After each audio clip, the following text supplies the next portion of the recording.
Hey, how's the weather everyone? Surreal Rager here, ready to review the ever-popular Blazing Beaks.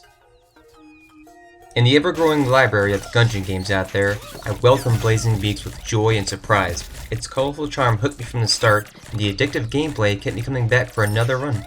It takes a guns blazing genre and adds silly twists that take the pressure down and turns up the fun. Cubic Games grabs the attention of many with this lovely addition to the eShop. Let's dig in. One of the main goals is to collect artifacts. Some increase or decrease your stats. Gather as many or as little as you want depending on your strategy and take them to the shop. This room is indicated by a lamp hanging next to a door. A crow will be waiting to receive these artifacts and in return throw the player some upgrades of the same type. Maybe one will increase your hearts while another will increase your gun damage. I've used both strategies and find collecting the most turn in being much more fun.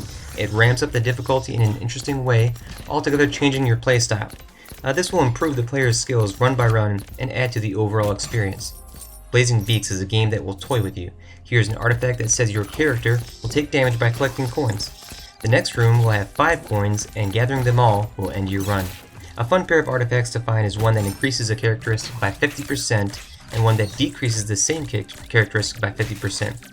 Now you have 2 artifacts to turn in to the crow and no negative side effects for your run.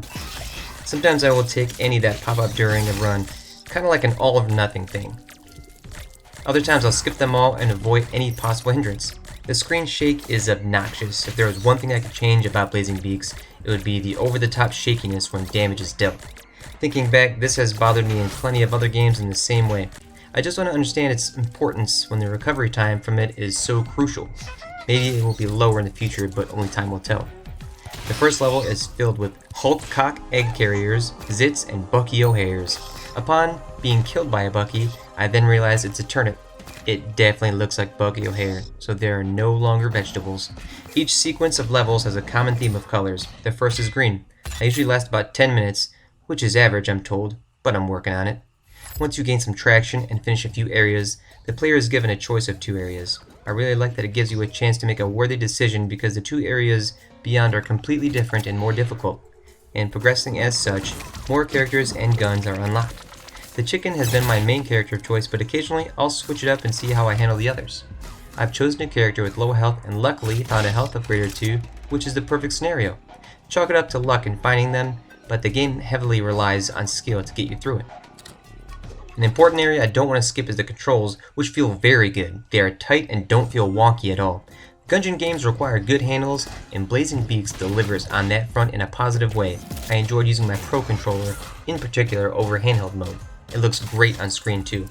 For those scouring the eShop for a fun, silly, and challenging game, you found it with Blazing Beaks. The game's progression through each area allows the player to hone their skills and move on when they've earned it. The lovely art style and visuals are sure to attract and keep your attention. Well, that's it. A great addition to the Gungeon genre on the eShop, available right now from Cubic Games. Thanks for watching. I hope you enjoyed it, and like and subscribe.